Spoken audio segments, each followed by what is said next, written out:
Estimados oyentes de la América Latina, la licenciada Ángela Acuña de Chacón, embajadora representante de Costa Rica ante el Consejo de la Organización de los Estados Americanos, luchadora incansable desde muy temprana edad por el reconocimiento de los derechos de la mujer de su país, les ofrece hoy su mensaje, el mensaje de una de las mujeres del continente americano que en sus luchas cívicas, feministas y culturales exalta con profunda fe el ideal panamericano. Cedemos el micrófono a la embajadora Chacón. Gracias. Desfilan ante nosotros los recuerdos de venerables mujeres, batalladoras en diferentes campos, desinteresadas y leales, sin espíritu político determinado, llenas de esperanza en el futuro de América, celosas de un porvenir mejor para sus hijos, mujeres que posiblemente vieron en su sacrificio la imagen de un mundo diferente al que hoy se ofrece a la consideración de los pueblos y de los hombres. No sospecharon ellas que el universo sufriría transformaciones hondas y que la historia tal como se la miraba otrora no sería jamás la actual, sino que estaría sujeta a cambios violentos. No se puede hoy modificar por el capricho de unos el estado del mundo entero, al cual la antigua geometría histórica y la antigua mecánica política no se acomodan ya. Más por encima de la ciencia humana, de las transformaciones de las sociedades, de los modernos principios que las rigen, por sobre el desconcierto que reina entre los pueblos, el desorden de las comunidades y la intranquilidad de las familias, está la aspiración de las mujeres buenas, conscientes de su destino en la tierra, tendiente a buscar el sosiego, la armonía, la fortaleza moral.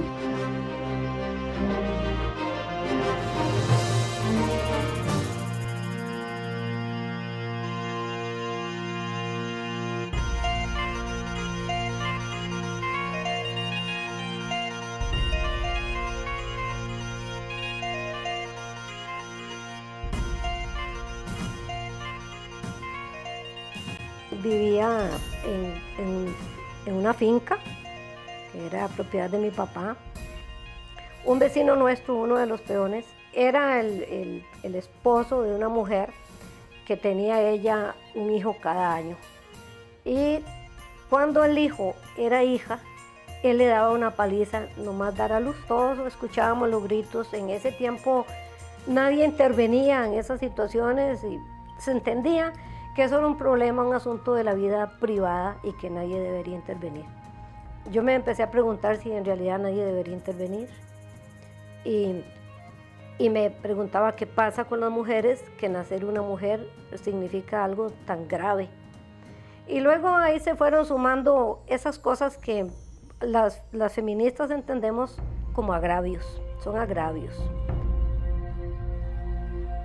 Yo me hice feminista en 1968 y lo tengo muy claro porque vivía en Nueva York en esos momentos y estaba muy involucrada en las manifestaciones contra la guerra en Vietnam y cayó en mis manos lo que luego se convertiría en la política sexual, ¿verdad?, de Kate Millett, que no era un libro, eran unas ideas y a mí me encantó la idea de una sociedad, de un movimiento que buscara la igualdad entre hombres y mujeres y por ende el fin de las desigualdades todas, porque como las mujeres somos de todas las etnias, de todas las clases sociales, de todos los grupos sociales, en casi todos hay mujeres, pues entonces si se lograba la igualdad entre hombres y mujeres, se lograba la igualdad en toda la sociedad y eso me gustó mucho.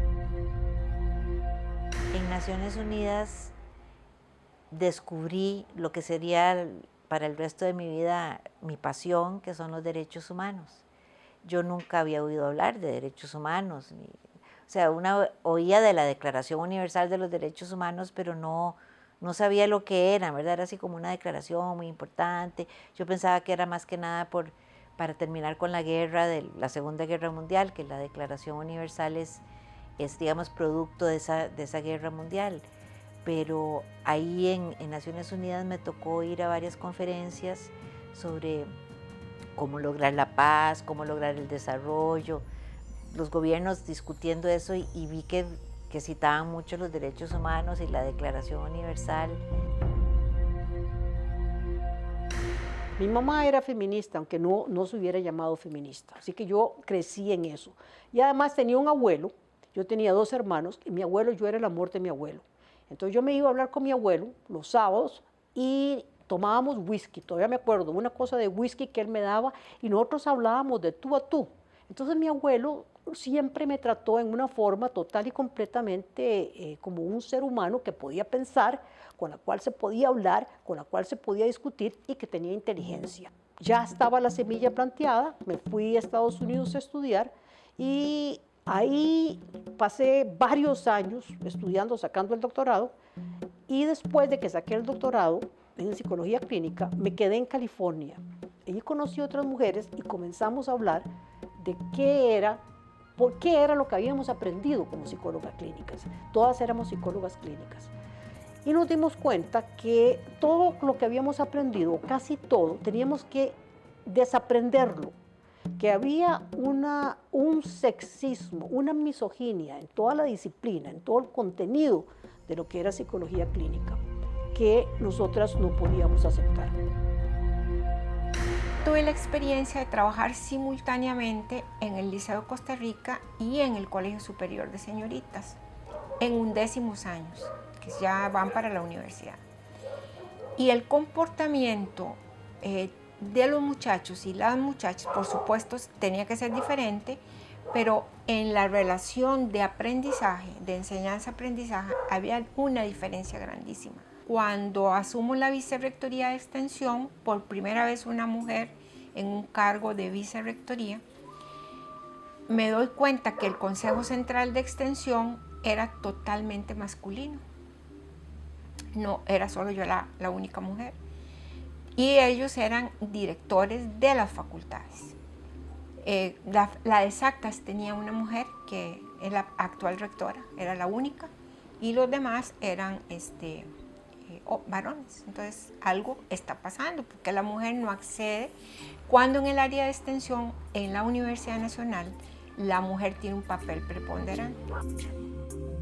El deporte en los años 50 era casi que pocas mujeres jugaban o hacían deporte.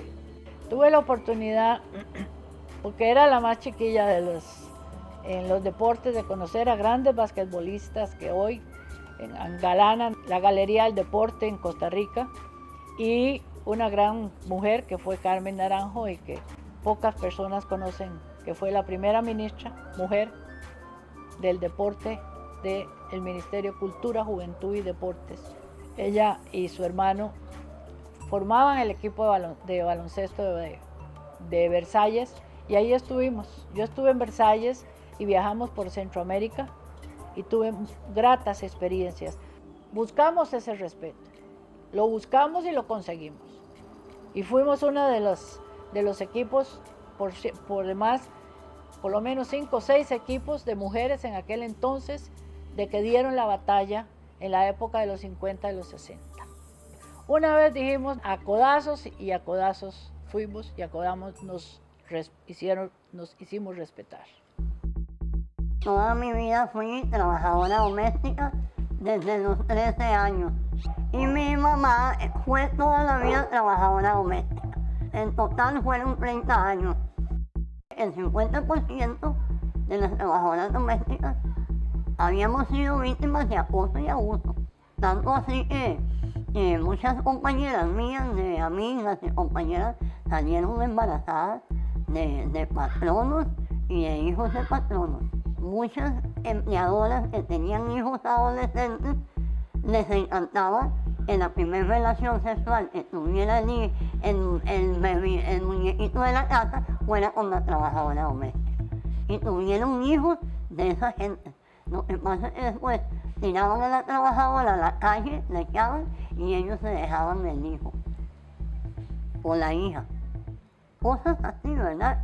Que sucedieron en ese entonces, de ingratitudes, de esclavitud, de servidumbre. La empecé a ver desde que me organicé en la Alianza de Mujeres Costarricenses. Ahí en la Alianza aprendí que había una desigualdad, tanto como mujeres como trabajadoras, y después en la desigualdad de género, con el tiempo, a través de los años, me fui dando cuenta que también había desigualdad de género. En la lucha por construir un planeta de paz, libre de la opresión y la dominación ejercida por el patriarcado. Las mujeres del mundo hemos venido delineando diversas estrategias que nos permitan influir en la toma de decisiones en todos los ámbitos en que se ejecuta el poder patriarcal. Porque no puede haber verdadera democracia cuando en el seno de muchísimos hogares se vive bajo las órdenes de un déspota doméstico, gozador privilegiado, heredador de una cultura patricéntrica. Un déspota doméstico ante el cual todos los demás son débiles.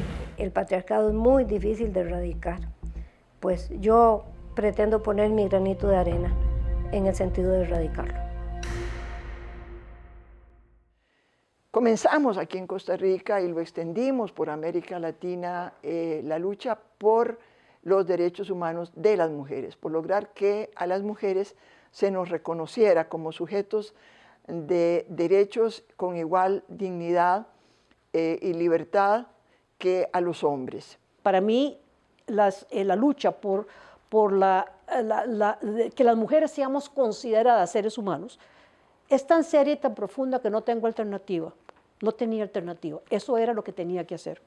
De las luchas más importantes para mí y que me marcó más todavía el activismo por los derechos humanos fue el participar activamente en lo que se llamó la conferencia satélite cuando se iba a ver la Conferencia Mundial de Derechos Humanos, que se escogió a Costa Rica como sede para la conferencia regional. Entonces aquí estábamos muchas mujeres, estaba Roxana Arroyo, estaba María Suárez, estaba Marta Solano, estaban muchas mujeres que estábamos ya en el movimiento por los derechos humanos de las mujeres, porque en aquella época, esto es 1992, los derechos de las mujeres no eran derechos humanos. Esto tuvo su culminación en el año 93, que es un año que marca mucho mi carrera en todas estas materias, porque en el año 93 fuimos a Viena a la Conferencia Mundial de Derechos Humanos y ahí ocurrieron para mí dos cosas muy importantes. Una fue el contacto directo y oír de viva voz de las mujeres que venían clamando justicia de la guerra que para entonces se libraba en la antigua Yugoslavia, mujeres que habían sido violadas por los grupos armados que participaban en ese horrible conflicto, oírlas, verlas, formar parte de un tribunal ad hoc que se formó en esa conferencia en Viena, y luego que logramos establecer en la declaración final de la conferencia lo que tanto habíamos peleado, era la declaración del reconocimiento de que la violación de los derechos humanos de las mujeres es una violación de los derechos humanos. Entonces las mujeres empezamos a reunir con un eslogan que se llamó "Los derechos de las mujeres son derechos humanos", Women's Rights are Human Rights, en todo el mundo, a exigirle a nuestros estados que exigieran a la Conferencia Mundial que hubiera esa declaración, que los derechos de las mujeres eran derechos humanos. Y logramos que aquí en la Conferencia Regional de América Latina y el Caribe, que fue en Costa Rica, logramos que la parte oficial, porque nosotros éramos la conferencia satélite, que vinieron mujeres de toda América Latina, hicimos una petición que se llamaron los 16 puntos, pero en realidad eran más, pero para que sonara menos, 16 puntos, que terminaron siendo como 23, pero todos los puntos no los aceptaron en la conferencia en la regional de América Latina. ¿Y por qué no los aceptaron? Y aquí es algo que te va a interesar mucho, porque la presidenta de esa conferencia era nada menos que Elizabeth Odio. Formar parte de ese esfuerzo que dimos mujeres que estaban fuera de los organismos y mujeres que estábamos dentro de ese tribunal, y que preparó el camino para el Estatuto de Roma en el año 98, en donde se incorporó la jurisprudencia que habíamos logrado en los tribunales ad hoc, tanto el de la antigua Yugoslavia como el de Ruanda, se incorporó en el Estatuto de Roma y se logró que desde entonces estos crímenes sean crímenes internacionales que deben ser considerados, y al mismo tiempo alertamos a la comunidad internacional, lo cual hace que desde el año 2000 en el Consejo de Seguridad de las Naciones Unidas se emitan todos los años resoluciones que llaman a las obligaciones de los estados para combatir este terrible flagelo y que complementan los esfuerzos que en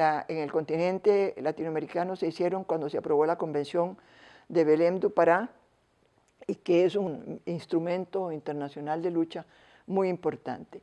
Para prevenir, sancionar y erradicar la violencia contra las mujeres, una convención tan importante que nos ha ayudado a movilizarnos contra la violencia. En la Alianza de Mujeres desde 1956 venía viendo la situación de las trabajadoras domésticas.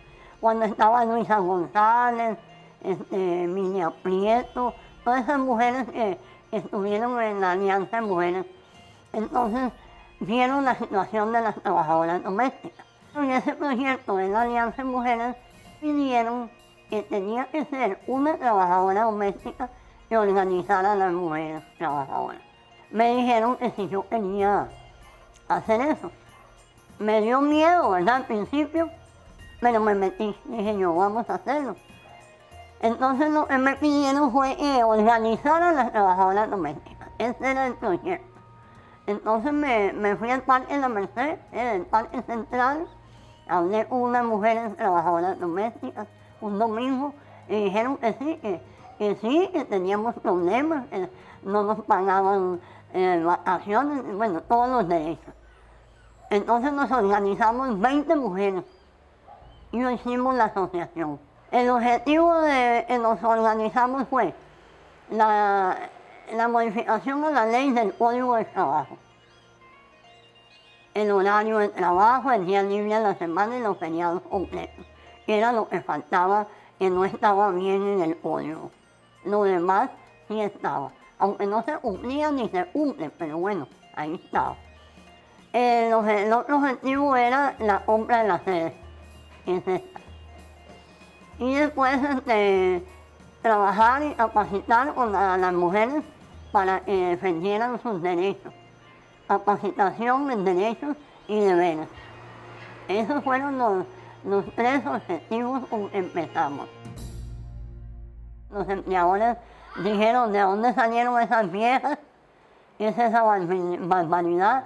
Porque nunca sabían ni el código del trabajo, ¿verdad? La organización ha crecido.